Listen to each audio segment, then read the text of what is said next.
garii sadiitti qoodamu jechuudha. Qulqullummaa gosa sadiitu jira. Qulqullummaa foonii, qulqullummaa lubbuu fi qulqullummaa laphee kan jedhamu jechuudha. Kanaaf sadarkaan qulqullummaa inni foonii tokkoffaan callisa inni callisuu danda'u. Mikaa'el moo Gabri'eelitu caalaa isaan jedhu. Namni illee akka nu sobuuf haala mijeessuu hin qabnu. Qalbiitti qabachuu, lapheetti qabachuu, hubachuu danda'u kan jennu jechuudha.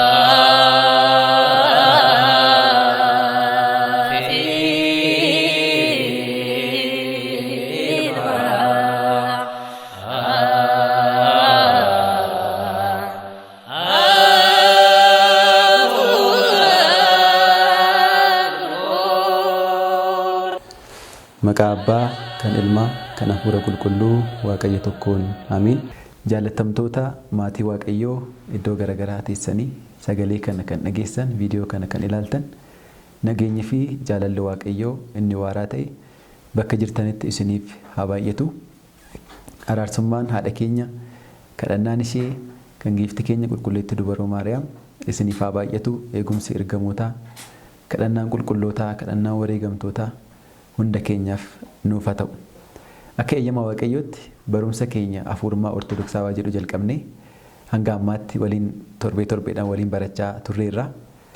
Yeroo darbetti Waaqayyo gooftaan keenya jireenya hafuurummaa kana akka jiraannuuf erga nu waamee booda, erga nuuf eeyyamee booda, daandii jireenyaa kana keessa erga gallee booda akka inni nu biraa hin hafne, akka inni nu gargaaru namoota isa biratti waame, namoota akka hojii isaa hojjetaniif waame wajjiniin akka ture caqasoota kitaaba qulqulluu keessaa kaasnee seera uumamaa irraa kaanee hanga mul'ata Yohaannisitti waliin ilaalleerra jechuudha kitaaba qulqulluu keessaa. Egaa barumsicha yeroo biraatti immoo kitaaba abbootii keessaa, jireenya abbootii keessaa fudhannee baay'ee babal'isuu dandeenya jechuudha. Garuu barumsa kanaaf kitaabni qulqulluun akka ka'umsaatti waan ta'uuf caqasoota kanneen kaasnee waliin baranne yeroo darbe. Har'a immoo egaa jireenya hafuurummaa kana gaafa jiraannu sadarkaa qaba jireenya hafuurummaa kun. Kennaa nuti argannu sadarkaa qaba. Qulqulloonni jireenya kana hanguma jiraachaa deeman kennaa Waaqayyo isaaniif kennu, kabaja Waaqayyo isaaniif kennu, sadarkaa Waaqayyo isaaniif kennutu jira jechuudha. Kanaaf sadarkaalee sana maal akka ta'an har'a waliin jalqabna jechuudha. Sadarkaaleen sunneen maal akka ta'an. Egaa sadarkaaleen jireenya hafuurummaa kun barumsota biroo keessatti sadarkaalee qulqullummaa jedhamees ni kennama barumsi isaa jechuudha. Nuti yaadota muraasa barumsa kanaaf ta'an keessaa fudhanna jechuudha barumsa kana keessaa. Kiristiyaanni tokko hanguma hariiroo isaa Waaqayyo waliin cimsachaa deemu sadarkaalee qulqullummaa gonfachaa deema. Hariiroon isaa walitti dhufeenyi inni Waaqayyo wajjin qabu hanguma cimaa jabaachaa deemu sadarkaalee qulqullummaa gonfatu qaba jechuudha. Kennaa irratti kennaan dabalamaa fi deema. Akkuma nama riqicha olee dhaabbatee irra bahu jechuudha. Mana tokko irra koruudhaaf namni gaafa wanta tokko irra deemu tokko lama jedhee asii wal deema jechuudha. Akkasumatti kennaa irratti kennaa, jabina irratti jabina Waaqayyo isaaniif dabalaa deema jechuudha. Isa xiqqaadhaan yeroo amanamutti Waaqayyo immoo iccitiisa guddaa kennaaf namaaf jechuudha. Sadarkaa xiqqoo irratti gaafa amanamaa deemu, jireenya xiqqoo irratti gaafa amanamaa deemu Waaqayyo immoo kennaa ittaanu kabaja ittaanu kennaafii deema. Sadarkaa kennaafii deema jechuudha. Egaa akkaataa manni kiristaanaa keenya barsiistutti namni hafuurawwan sadarkaalee qulqullummaa 10 akka qabaatu beekamaadha jechuudha. Manni kiristaanaa keenya namni tokko sadarkaalee qulqullummaa 10 jireenya isaa keessatti qabaachuu akka danda'u. Keessattuu immoo abbootiin qulqulloonni sadarkaalee kanneen jalqaba irraa ka'anii hanga dhumaatti akka argatan manni kiristaanaa keenya nu barsiiste jechuudha. Sadarkaaleen kunneen maali kan jennu jechuudha. Kan jedhu yoo laalle afaan Gi'iziitiin asirtuma argaati isaan jennu sun jechuudha. Sadarkaaleen hafuurummaa kun garii sadiitti qoodamu jechuudha. Qulqullummaa gosa sadiitu jira. Qulqullummaa foonii, qulqullummaa lubbuu fi qulqullummaa laphee kan jedhamu jechuudha. Qulqullummaa foonii nitsaa sigaa isa jennu san, qulqullummaan lubbuu nitsaa nafs isa jennu san, qulqullummaan laphee immoo nitsaa lubboonaa isa jennee afaan Gi'iziitiin dubbannu sun jechuudha. Kanaaf qulqullummaa sadarkaaleen jireenya hafuurummaa kurnan kunii sadarkaaleewwan sadiin kana jalatti hiramu jechuudha. Qulqullummaa foonii, qulqullummaa lubbuu, qulqullummaa laphee warra jedhamu kanatti. Qulqullummaa foonii jala sadarkaalee sadiitu jira. Inni tokkoffaan sadarkaa callisa jedhamu. Callisa sadarkaa jedhamu. Inni lammaffaan qalbeeffannaa, inni sadaffaan immoo mi'aa faaruu kan jedhamu jechuudha. Callisa zimmaawii isa jennu, qalbeeffannaa libbaawii isa jennu, mi'aa faaruu immoo xaa'ima zimmaarii isa jennu jechuudha afaan Gi'iziiti. Qulqullummaa foonii keessatti kiristaanni tokko namni hafuurawaan tokko kabaja sadi gonfata jechuudha. Wantoota sadi irratti aangoo qabaata jechuudha. Kennaawwan sadiin kan argate jechuudha. Callisa, qalbeeffannaa fi mi'aa faaruu kan jedhamu kan jechuudha. Qulqullummaa lubbuu jalatti immoo sadarkaalee afurtu jiru. Inni tokkoffaan imimmaan kan jennu yookiin boo'icha. Aanbe isa jennu san jechuudha afaan Gi'iziiti. Boo'icha yookaan imimmaan kunirree sadarkaadha jechuudha. Qulqullummaa lubbuu jalatti. Inni lammaffaan qulqullummaa lubbuu jalatti bittaa kunanii isa jennu san jechuudha. Jaalala, fiqir isa jennu san jechuudha. Bakka hunda gahuu, husat isa jennu san jechuudha afaan Gi'iziiti. Kunneen immoo sadarkaalee qulqullummaa lubbuu jalatti argamanidha. Imimmaan, bittaa, jaalalaa fi bakka hunda gahuu kan jedhaman jechuudha. Qulqullummaa inni sadaffaan qulqullummaa lapheeti. As jala immoo sadarkaalee sadiitu jira. Namni gaafa qulqullummaa laphee qabaatu, qulqullummaa yaada gaafa qabaatu sadarkaa sadii keessa darba jechuudha. Inni tokkoffaan ergamoota arguu, ifatti lixuu, tasaxmoo birhaan isa jennu san jechuudha. Inni dhuma abidda ta'uu yookaan immoo sillaasee arguu kan jedhamu jechuudha sadarkaan dhumaa. Kanaaf kiristaanni tokko yookiin namni hafuuraa tokko adeemsa kana keessa darbeetu jechuudha. Waaqayyoon fakkaachuu ishee jenne san irra kan gahu. Sadarkaa waaqayyoon fakkaachuu teoosis isa jedhama afaan Giriikiitiin jechuudha. Waaqayyoon fakkaachuu, waaqayyoon tokko ta'uu sadarkaa jedhamu sanarra kan gahu sadarkaalee kanneen keessa darbeeti jechuudha. Sadarkaalee kurnan kana. Walduraa duuba isaaniitiin waamuudhaaf callisa, qalbeeffannaa, mi'aa faaruu, imimmaan yookaan boo'icha, bittaa, jaalala, bakka hunda gahuu, ergamoota arguu, ifatti lixuu, inni kurnaffaan dhuma abidda ta'uu yookaan immoo sillaasee arguu, natsiroota silluus qidduus isa jedhamu san jechuudha. Egaa sadarkaaleen hafuurummaa isaan kanneen akka manni kiristaanaa keenya barsiistu jechuudha. Mee egaa qulqullummaa sadarkaalee qulqullummaa sadiin garee gareetti hiraman keessaa isa tokkoffaa kan ta'e qulqullummaa fooniiti. Waa'ee foon keenya qulqulleeffachuu. Gara fuulduraattis bal'inaa waan barannuuf yaadota muraasa fudhannee dabarra jechuudha as keessa. Qulqullummaan foonii qulqullummaa jalqabaati. Egaa foon gaafa jennu qaamni keenya foon akka ta'e beekamaadha. Yaada isaallee jechuu keenya jechuudha. Qulqullummaa foonii yookiin yaada foonii akka jechuudha. Namni tokko qulqullummaa foonii ni qabaata yoo ta'e maal jechuudha qulqullummaan foonii adeemsa fedhii fooniirraa adda of baasuuti jechuudha qulqullummaa foonii jechuudha. Adeemsa fedhii foonii irraa, bittaa foonii irraa, dharraa foonii irraa bilisa of baasuuti jechuudha. Qulqullummaan foonii qulqullummaa jalqabdoonni qabsuuraa yookiin jalqabdoonni qulqullummaa, jalqabdoonni jireenya hafuurummaa qabsuuraniifidha. Jireenyi kun jechuudha yookiin qulqullummaan kun. Kanaan jalqabama jechuudha. Egaa qulqulloonni yeroo kanatti waa'ee waaqayyoo yaaduu akka danda'aniif dharraawwan foonii irraa bilisa of baasuuf ifaaju jechuudha. Dharraawwan foonii, fedhiiwwan foonii irraa bilisa of baasuuf ifaaju jechuudha. Fedhiiwwan foonii warra jedhaman kun maali kan jedhu barumsa itti baran yeroo itti jechuudha. Qulqullummaa foonii namni gonfatee miira fooniitiif hin bitamu.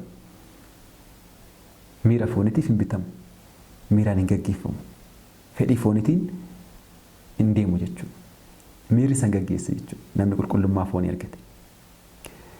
Of bituun, of to'achuun sadarkaadha jechuudha. Qulqullummaa foonii jedhama. Qulqullummaa foonii kana keessa sadarkaalee sadiitu jira. Akkuma irratti kaasnee inni tokkoffaan callisa yookaan callisuu, inni lammaffaan qalbeeffannaa, inni sadaffaan immoo mi'aa faaruu kan jedhamu jechuudha qulqullummaa foonii kana keessatti.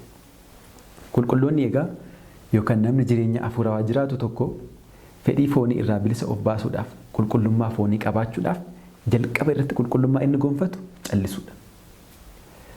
Callisuu ximaawii isa jennu kan jechuudha afaan Gi'iziitiin. Callisuun kuni doofaa ta'uu akka jechuuti afaan Gi'izii kanaan gaafa laaltan waa tokko dhaga'uu fi dubbachuu dhiisuu jechuudha. Callisa jedhama. Qulqulloonni jalqaba irratti jireenya hafuurummaa gaafa jalqaban callisa kana gonfatu callisuu kana. Dubbii irraa of dhorkuu arraba ofii to'achuu danda'u jechuudha. namni arraba isaa dubbii isaa to'achuu danda'e kennaa inni waaqayyo irraa argatu callisuu jedhama jechuudha. Callisuu danda'u. Yeroo barbaadanitti qofa dubbachuu, yeroo barbaadanitti immoo dhiisuu jechuudha. Arraba keenya ofii keenya to'achuu danda'u. Qulqulloonni sadarkaa kanarra gahu ni callisu jechuudha. Qulqulloonni gaafa ilaaltan waggaa dheeraadhaaf dubbachuu otoo hin dubbatin ni turu. Otoo hin dubbatin. Maaliif kennaa akkasii waan qabaatani? Waaqayyo ifa hajji isaanii irraa ka'ee qabsuura isaanii irraa ka'ee maal kennaaf? Dandeettii callisuu kenneef jechuudha. Kanaaf sadarkaan qulqullummaa inni foonii tokkoffaan callisa inni jechuudha. Callisuu danda'u. Arraba ofii to'achuu danda'uun jechuudha balbala yookiin jalqabbii qulqullummaati. Afaan ofii to'achuu danda'uun, arraba ofii to'achuu danda'uun. Baay'ee keenya keessatti ofii keenya irrattis namoota irrattis labooba ibiddaa kan qabsiisnu afaan keenyaan. Afaan keenyaan. Arrabni keenya namoota gidduutti lola facaasa. Nama walitti buusa arrabni keenya. Isa kana to'achuu danda'uun jalqaba jechuudha. Kennaa jalqabaati jechuudha. Sadarkaa qulqullummaa isa jalqabaati jechuudha. Salphaatti waan laallamu miti. Qulqulluun Daawit maal jedha? Yaa gooftaa arraba kootiif eegduu muudii jedha. Yaa gooftaa arraba kootiif eegduu muudii. Nama arraba koo na eegu. Kennaa arraba koo na eegu. Ergamaa arraba koo na eegu naaf ergi. Faarsaa isaa 141 lakkoofsa irratti. Dubbii ofii to'achuun waan salphaa akka hin taane kanarraa ni agartu. Maaliif Daawit Waaqayyo eegaa afaan isaatiif akka ergu hanga kadhachuutti gaheera waan ta'eef jechuudha. Callisa. Kun qulqullummaa jalqabaati. Dubbii ofii to'achuun cubbuu baay'ee irraa nama eegaa akkuma beektan jechuudha. Namni dubbii ofii to'achuu danda'e cubbuu baay'ee irraa of eeguudhaaf ija baata jechuudha. Abboonni keenya yeroo Waaqayyo sinaa hiiknu yeroo nuun jedhan luboonni yaadaan kan hojjettan, dubbiidhaan kan hojjettan, gochaan kan hojjettan nuun jedhu dubbiidhaan kan jettu sana ilaala. Dubbiidhaan. Yaadaan gaafa hojjennu ofii keenya miidhuu dandeenya. Dubbiidhaan gaafa dubbannu garuu of qofa otoo hin ta'in nama biraallee miina jechuudha. Isa sana to'achuu danda'uun qulqullummaa sadarkaa qulqullummaati jechuudha. Abboonni keenya sadarkaa kana waan gonfataniif callisa sadarkaa jedhu kanarra waan ga'aniif yeroo kam akka dubbatan, yeroo kam akka dubbachuu isaan hin barbaachise ni beeku jechuudha. Ni beeku jechuudha. Keessa keenyatti deebinee akka yaadnuuf carraa nuuf kenna callisuun. Waa'ee Waaqayyoo, waa'ee jireenya keenyaa, waa'ee jireenya gaabbii, waa'ee uumamaa, waa'ee mootummaa Waaqayyoo akka yaadnuuf carraa nuuf kenna callisuu yoo dandeenya jechuudha. Callisuu yoo dandeenya. Qulqulloonni sadarkaa kana gahan kan sinniqu jechuudha. Qulqulloonni sadarkaa kana gahan ergamoonni Waaqayyoo yeroo bu'anii fi yeroo bahan ni ergu. Kennaa akkamitti kun? Ergamoonni Waaqayyoo isaan qaama harkaan qaqqabamu, qaama ijaan mul'atu hin qabne sun hin qabne sana qulqulloonni sadarkaa callisuu kanarra gahan yeroo isaan bu'anii fi yeroo isaan bahan ni ergu jechuudha. Kennaa akkamitti kun? Qaamni ergamootaan qaqqabamu akkuma beektan. Ija foonii isaa amma beeknu kanaan hin arginu. Garuu gaafa kennaa callisuu kana gaafa argannu qulqulloonni gaafa kennaa callisuu kana gaafa kennaa of to'achuu kana gaafa argatan ergamoota Waaqayyoo arguu danda'u. Ergamoota Waaqayyoo yeroo isaan bu'an yeroo isaan bahan ni ergu. Haa ta'u malee garuu sadarkaa kanatti jechuudha. Sadarkaa callisuu kanatti qulqulloonni ergamoonni yeroo bahanii fi yeroo bu'an haa argan malee maaliif akka bu'anii fi maaliif akka bahan hin beekan jechuudha. Inni immoo sadarkaa biraa waan barbaaduuf. Argitanii callisuu namni danda'u. Namni kennaa kana qabu, kennaa qulqullummaa kana namni qabu ergamoota Waaqayyoo arguu danda'a jechuudha. Ergamoota Waaqayyoo arguu danda'a. Barumsa kana yeroo barsiisan fakkeenya kan fudhatamu jira. Qulqulluu Yohaannis inni gabaabaa kan jedhamu jechuudha. Yohaannis Haatsiir isaan jennu guyyaa tokko gadaamii isaanii keessaa saleenii gurguruudhaa fi gara gabaa bahanii turan. Saleenii hin beektu gadaamitti monoksoonni yeroo baay'ee hojii akka hiikneef saleenii isaanii dhahaniitu kan akka zambiilisa jennu sana fa'aa dhahaniitu gabaatti baasanii gurguru. Guyyaa wayii qulqulluu Yohaannis inni gabaabdichi kuni gabaatti bahee saleenii kana gaafa gurguru namni sarraa bitu dhufee isa gaafata. Saleeniin kun meeqatti gurgurtaa jedhee isa gaafata. Yohaannis garuu samii irratti ija isaa dhaabee yaadan badeera. Maal waan argeef ergamoota waan argeef. Gaafa kana nama saleenii sana bituutti dhufeetti garagaree maal jedheen? Mikaa'el moo Gabriyeelitu caalaa isaan jedhe. Gaafa kana namni saleenii sana bitu kuni maraateera jedheetu gatee deeme jechuudha. Argitanii ergamaa waaqayyoo ergamoota waaqayyoo hanga arguutti gaheera jechuudha qulqulluun kun. Yohaannis Asxeerin beektu. Inni abbaan kuni abbaa ajajuudhaaf ajajamaaf obsaaf akka fakkeenyaatti abbaa kahoodha. Muka gogaallee dhaabee nama lalisiisuu danda'eera qulqulluun kun. Sadarkaa kanarra waan ga'eef egaa ergamoota waaqayyoo arguu danda'eera jechuudha. Mikaa'el immoo Gabrielitu caala gaafa jedhu kuni maraateera jedhee dhiisee deema jechuudha namni bitus. Maaliif inni addunyaa biraa keessa seeneera waan addunyaa biraa keessa seeneera. Kanaaf sadarkaa kanarra abbootiin gahanii ergamoota waaqayyoo arguu danda'u jechuudha. Kennaa akkasii kana qabaachuun danda'ama jechuudha. Egaa nuti akka namoota addunyaarra jiraannutti akka namoota addunyaa dhiisnee hin deemnetti yommuu jiraannu dubbiiwwan kiristaanotaaf hin malle irraa of eeggachuu qabna. Dubbiiwwan kiristaanotaa afaan kiristaanotaa keessaa akka ba'uuf hin malle irraa of eeggachuu of tiksuu qabna jechuudha. Dandeettiin kun adeemsa keessa kan gonfatamu malee ifaajji keessa yeroo fudhatee kan gonfatamu malee al tokkotti kan bira gahamu miti. Guyyuma tokkoon kan bira geenyu miti. Garuu adeemsa keessa qabsuura keessa arraba keenya leenjifachaa afaan keenya barsiifachaa jechoota keenya qajeelfachaa kan bira geenyudha jechuudha kennaan kun. Garuu of leenjisuu fi ittiin jiraachuuf carraa kun nu barbaachisa jechuudha. Nu barbaachisa. Egaa akka kiristaana tokkotti yeroo addunyaa kanarra jiran maalirraa of eeguu qabna waan jedhu waan sadiin tokko akaasnu. Maaliif namoonni gadaamii galan abbootiin gadaamii galan isaan namoota isaan fakkaatan wajjin jiraatu. Qormaan isaan irratti dhufu seexanaa fi ofii isaarraa kan ka'e ta'uu danda'a.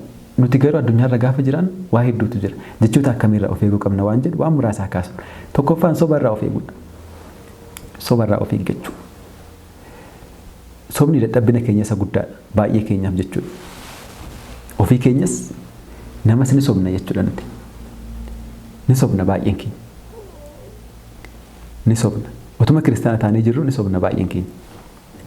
Dadhabbina keenya jechuudha sobni. Dhugaa dubbannee waaqayyo walii galuu caalaa soba dubbannee seexana walii galuutu nutti salphata. Maaliif waan tokko gaafa sobnu seexanni waan sana akka nu dhoksu beekna hin sobnu. Waaqayyo garuu otoo dhugaa dubbanne garuu waaqayyo waan sana jala nu dabarsuu danda'a. Nuti garuu waan sana dhiyeessuuf jecha kara seexanaa gorra hin sobna jechuudha. Beeknees wallaallees. Akka kiristaanatti dubbii sobaa dubbachuu fi ragaa sobaa bahuu irraa of fageessuu qabna. Dubbii sobaa dubbachuu irraa ragaa sobaa bahuu irraa. Dubbii sobaa jechuun waan hin uumamne dubbachuu jechuudha. Waan hin uumamin fakkeenyaaf yaada yoo ta'e waan hin yaadamin dubbachuu. Gocha yoo ta'e waan hin godhamin dubbachuu. Dubbii yoo ta'e immoo waan hin dubbatamin dubbachuun sobaadha. Waan hin uumamne jechuudha. Waan duubatti deebinee mirkaneessuu hin dandeenye jechuudha. Tasumayyaa addunyaa kanarratti waan hin uumamne. Laphee keenya keessatti waan hin uumamne. Lafarratti waan hin raawwatamne tokko akka waan raawwatameetti gaafa kaasnee dubbannu sobaadha manni sun. Maaliif kana goona? Kana gochuu hin qabnu jechuudha nuti. Kanarraa of eeguu qabna. Dhugumatti guutumaa guututti callisa gonfachuu keenyan dura ishee kana of eeggachuu qabna jechuudha nuti. Sobarraa of eeguu qabna. Kitaabni qulqulluun sobaa fi ragaa sobaa irraa dubbii keenya eeggachuu akka qabnu irra deddeebi'ee nutti sobarraa of eeggachuu akka qabnu. Fakkeenyaaf abboonni kurnan keessaa inni tokko maal kan jedhu obboleessa kee irratti yookaan nama irratti hiriyaa kee irratti sobaan ragaan bahin kan jedhu jechuudha. Hin sobiin kan jedhu kun abboonni waaqayyooti. Seera bahuu boqonnaa 20 lakkoofsa 16 akkuma arginu. Hin sobiin sobaanis ragaan bahin kan jedhu jechuudha. Kiristaanni afaan isaa sobarraa fi ragaa sobaarraa eeggachuu qaba jechuudha namni hafuuraa tokko. Kun jireenya keenyaaf illee baay'ee barbaachisaadha. Kan nu dinqu nuti amma iccitii mana kiristaanaa keessa jiru, iccitii kitaaba qulqulluu keessa jiru dhiisneetu isa namoonni addunyaa barreessan irraa baranna yeroo baay'ee. Argitaniitu bakka mana hojiittis, mana barumsaattis wanti barannu jiraa miti. Abaluu akkas jedhe, namni beekamaan akkas jedhe. Hin sobinaa, akkas hin jedhinaa, dookimentii keessan irratti waan sobaa hin barreessinaa jedhanii nu gorsu. Waaqayyo garuu dursee natti meera, hin sobinaa nuun jedhe. Jireenya keenyaaf illee akka nu barbaachisu jechuudha. Inni kan biraa dubbii sobaan fudhatinii ragaa sobduu ta'uuf cubbamaa waliin harka keenya kaasinii jedhu. Sobuu hin qabnu jechuudha. Waaqayyo akkas nuun jedha. Seera bahuu boqonnaa 20 lakkoofsa 1 irra kan jiru. Dubbii sobaan fudhatin ragaa sobduu ta'uudhaafis namoota cubbamoota wajjin harka keenya akka kaasuu hin qabnu jechuudha. Qulqulluun Salamoon mootichi Salamoon kitaaba fakkeenyaa boqonnaa 12 lakkoofsa 22 irratti hidhii sobaan waaqayyo biratti jibbisiisaadha. dhugaa kan raawwatan garuu isa biratti kan jaalatamanidha. Hidhiin sobduu arrabni sobduu Waaqayyo biratti akkam akka jibbisiisaa taate. Waaqayyo illee abboommii isaa keessatti abboommii kurnan keessatti hanga hammachisutti kan ga'e sobni akkam akka guddaa akka ta'e nutti agarsiisa jechuudha. Kitaabni qulqulluun egaa waan baay'ee dubbata. Keenyaaf Efesoon boqonnaa 4 lakkoofsa 25 irratti ergaa qulqulluu Phaawulos gara uummata Efesoonitti erga boqonnaa 4 lakkoofsa 25 irratti gaafa ilaaltan jechoota biraa dubbachaa erga dhafee booda maal jedhe? Kanaafuu soba balleessitanii walii keenyan qaama tokko waan ta'aniif tokkoon keessan obboleewwan keessan waliin dhugaa haasa'aa jedhe. Soba haasa'uun akka nurraa hin eegamne jechuudha akka kiristaanaatti. Kanaaf soba kanarraa of eeggachuun barbaachisaadha. Dhiisuu qabna soba jechuudha. Wanti dhufu hin jiru. Sobnee wanti dhufu hin jiru. Garuu soba jechuun kan akkamitti sammuu keenya keessa soba jechuun kan akkamitti yeroo baay'ee waliin madaalchisna. Sobni koo isheen xiqqoodha. Waan guddaa kamiin dubbadhu kun maal rakkina qaba wanti hunduu. Seexanni wantoota xixiqqishuudhaaf wanta nuti tuffannuuf iddoo kenna. Maaliif isheetu deemee waan guddaa uuma waan ta'eef. Sobni guddaa fi xiqqaan qabu. Waaqayyo kan barbaadu laphee keenyaa miti. Sobni tokko guddaasaa ta'u xiqqaasaa ta'u lapheen keenya Waaqayyo irraa adda waan ta'eef kan sobnu. Bakka hundatti ni sobna jechuudha. Isa kanarraa of eeggachuun barbaachisaadha. Kiristaanni kanarraa of eeguu qaba. Akka nama afura tokkotti sadarkaa callisaa kana adeemsa gonfachuuf goonu keessatti sobarraa of eeggachuun waan tokko jechuudha. Haasa'aa dhaabuu dadhabne isa keessaa muraasa akka ta'etti soba irraa of eeguu barbaachisaa jechuudha. Soba irraa of eeguun barbaachisaadha. Kanumaan dabalatee waa'ee sobaa kaasuudhaaf namni illee akka nu sobuuf haala mijeessuu hin qabnu. Yeroo baay'ee fakkeessattuu hojjisiistota warri taane hojjettoonni keenya akka nu soban isaan rifachiisa. Maatiin illee akkas ijoolleen soba akka baraniif hin rifachiisu. Hin dhaanu waan ta'eef ijoolleen soba baru jechuudha. Waan tokko balleessan dhugaan dubbatan maaliif hin dhaanu waan ta'eef. Nuyi akka kiristaanaatti maatiin kiristaanaa kana xiyyeeffannoo kennuufii qaba. Soba akka baran akka isaan soba of leenjisan akka shaakalan gochuu hin qabnu jechuudha. Carraa akkasii bannuu hin qabnu. Hiriyummaa keenya keessatti hiriyaa gaafa walii ta'an hiriyaan keenya akka nu sobuuf nuti dheekkamuu hin qabnu. Yoo dheekkamne ta'e hin sobnu. Hin soba namni sun. Kanallee namni biraarree akka sobuuf carraa kennuu hin qabnu jechuudha. Isarrarree of eeguu ni qabna jechuudha. Lammaffaa irratti hamiirraa of eeggachuu qabna. Hamiirraa of eeggachuu. Arraba keenya hamiirraa of to'achuu qabna jechuudha. Hamiin Waaqayyo biratti baay'ee jibbamaadha akkuma sobaa jechuudha. Namni hamatus tuffatamaadha. Akkuma beektan jechuudha jireenya keessatti. Waa'ee nama biraa bakka isaan hin jirretti hammeenya haasa'uun cubbuudha. Bakka namni sun hin jirretti waa'ee nama sanaa hammeenya haasa'uun cubbuudha. Hamachuu hin qabne jechuudha. Hamiirraa of eeggachuu waa'ee nama biraa, iccitii nama biraa, rakkina nama biraa, dadhabbii nama biraatti dhoksaadhaan haasa'uun Waaqayyo biratti hin jaallatamu jechuudha. Maaliif obboleewwan keenya yoo gorsuun nu barbaachisa ifatti gorsuudha. Waaqayyo kakuu moofaa keessattis kakuu haaraa keessattis kana dubbateera waan ta'eef. Obboleewwan keenya yoo rakkina isaan irratti argine gorsuutu nurraa eegama jechuudha malee hamachuun akka hin barbaachisne. Hamiin nama walitti buusaa akkuma beektan iccitii namaallee nama baasisa. Egaa kiristaanni dadhabbina namaaf dhoksa malee nama biraatti namatu. Dadhabbina namaayyuu namaaf dhoksa kiristaanni. Cubbuu namaa, yoo soba namaa, sagaagaltii namaa, hanna namaa hundayyuu namaaf dhoksa kiristaanni. Namatti baasee namatti nama. Nama gorsa malee yoo danda'ame jechuudha. Egaa qulqulloota keessatti seenaa abbootaa keessatti abboonni baay'een jiru. Fakkeenyaaf keessattuu abbaan Maqaaris gaafa yaadattan maal akka godhan jechuudha. Akkamittiin akka nama sagaagaltiidhaan nama hamatame dubartii inni wajjin sagaagalaa ture sana teessoo isaanii jala kaanii akkamitti nama sana dhaanuuf dhufan jala akkamitti akka isaan miliqsan. Seenaa isaanii keessatti ni argan. Akkamitti akka miliqsan jechuudha. Inni dhoksaniif. Mucaan kiyya waan akkasiin raawwatu jedhanii dhoksaniif. Booda garuu akka inni gaabbii galu taasisu jechuudha. Kiristaanni egaa nama namatu jechuudha. Egaa kana of laaluudha kan barbaachisu. Hamiin akkuma sabaa sana xiqqaa guddaa hin qabu. Maatii keenya hamannaa, hiriyaa keenya hamannaa, namoota hin beeknellee hamannaa, miidiyaa irratti namoota beeknullee hamannaa waan nu fayyadne jechuudha.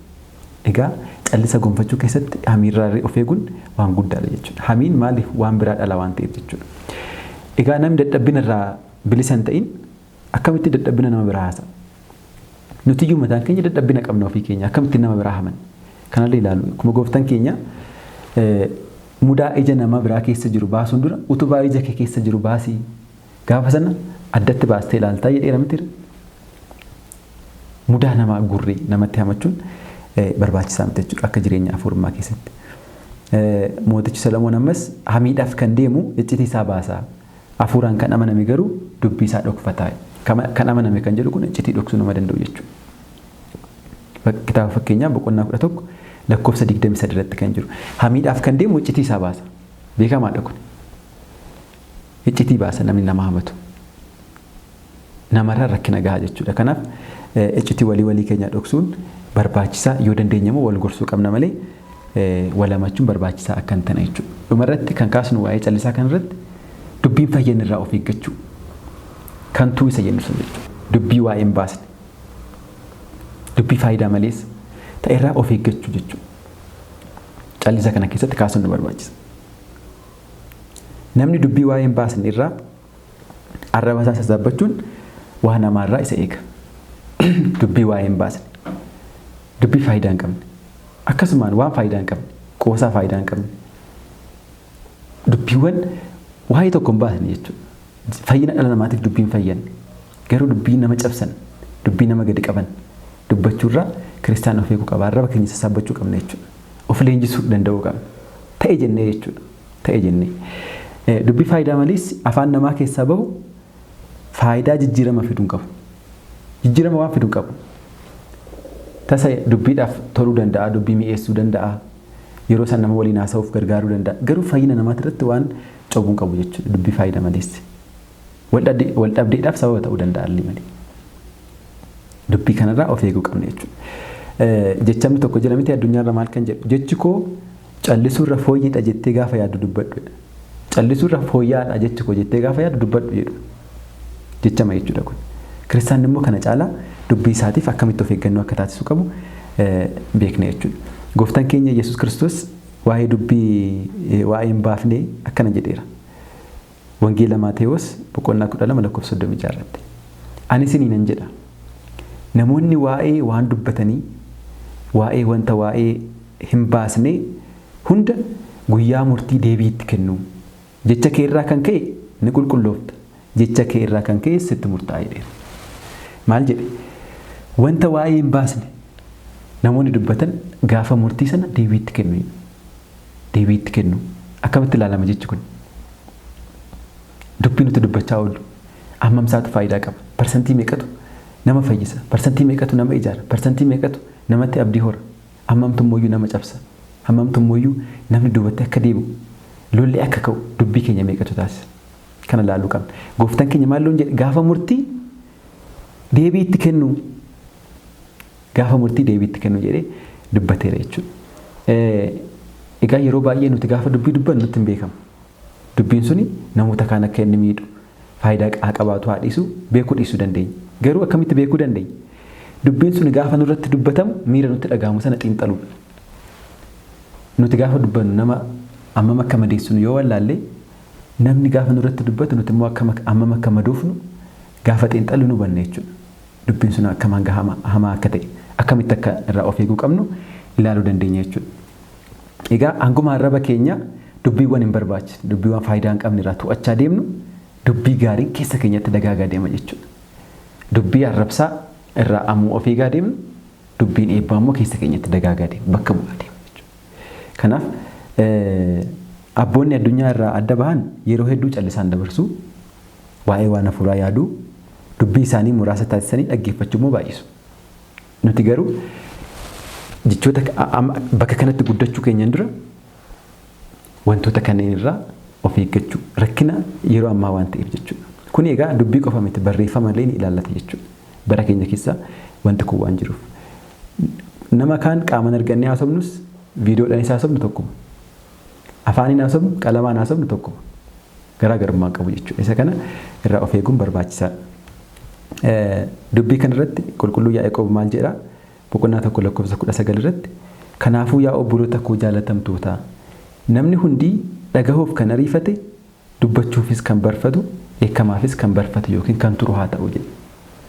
Argitanii waa'ee callisaa akkamitti akka nu barsiisu dhaggeeffachuudhaaf tattaafachuu dhaggeeffachuudhaaf yeroo kennuu obboloota keenya abboota keenya namoota wajjin haasofnu dhaggeeffachuudhaaf yeroo akka kennin dubbachuudhaaf immoo akka turuu qabnu jechuudha.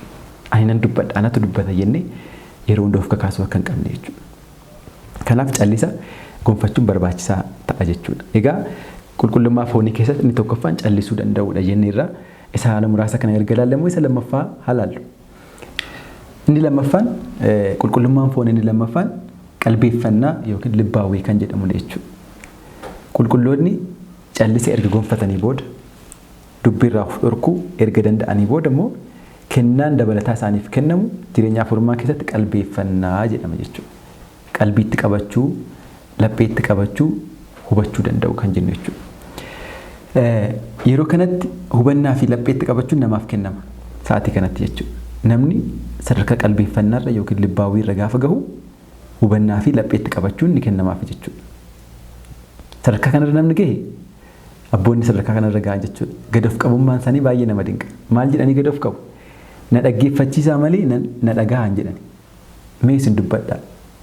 Mee isin na barsiisaa? Mee isin haasaa jedhu malee ani nan haasaa, ani nan dubbadhan jedhan. Keessatti obboloota isaanii waliin yeroo wal argan abbootiin obbolaan isaanii akka dubbataniif iddoo kennu.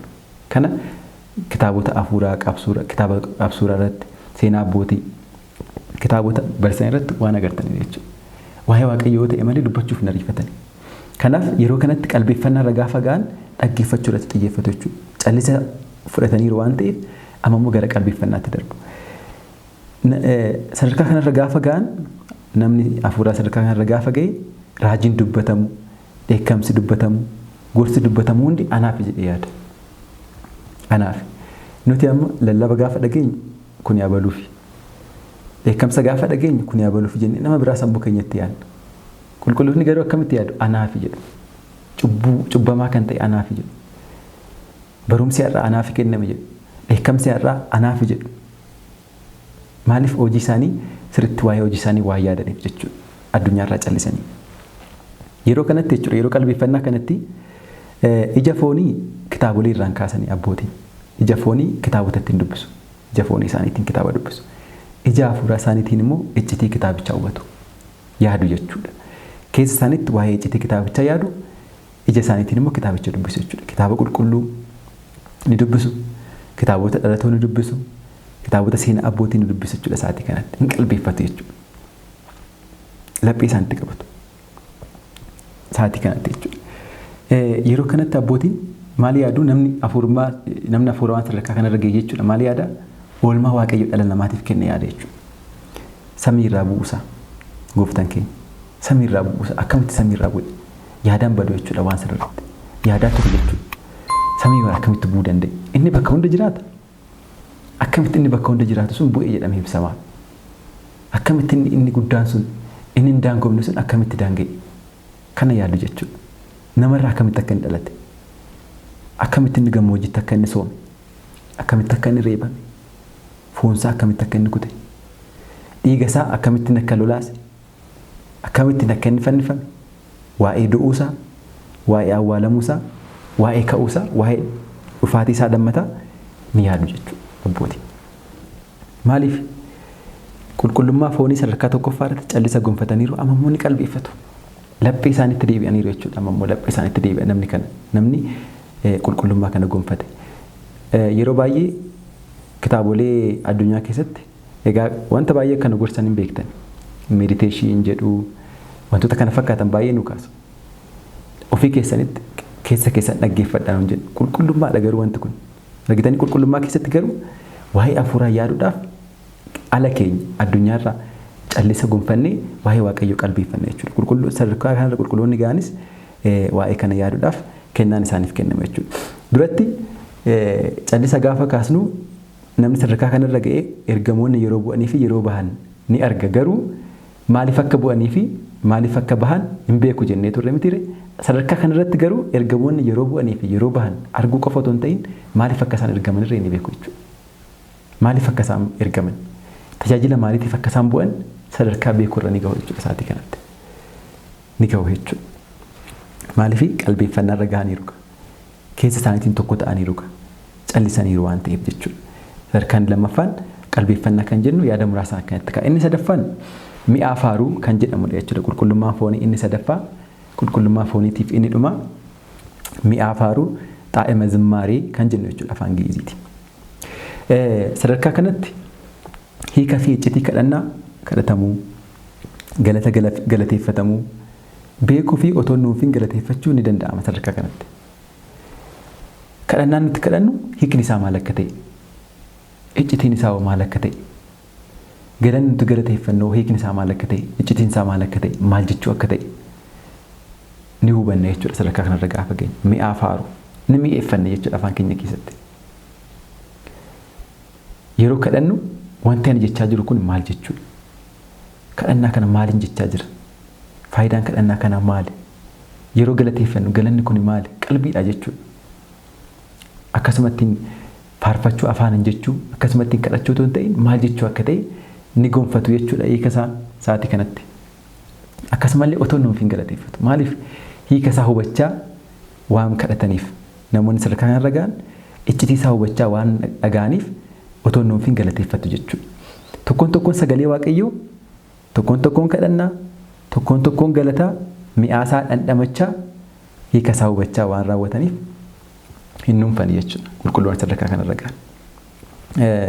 Dhumarratti kan kaasnu abbaan tokko kadhannaa yaa abbaa keenya jedhu Abuuna Zabasamaayaatti jennu kana yommuu kadhatan yeroo hunda yaa abbaa keenya yaa abbaa keenya yaa abbaa keenya jedhu maqaan kee haa qulqullaa'u isa jedhutti hin darban. Kana booda maal jedhanii isa taanutti maaliif dabartanii jettanii yaa abbaa keenya qofa maaliif jettu jennaan mi'aan isa kanaatu yoom xumurameetan isa taanutti darbaa jedhanii deebisaniiru abbaan tokko. Yaa abbaa keenya inni jedhu kun mi'aa isaatiyyuu yaa abbaa keenya jedhu kanayyuu dhandhamadheen xumurree akkamittiin isa taanutti darbaa jedhanii deebisaniiru jechuudha. Hanga kanatti gabaabbooti.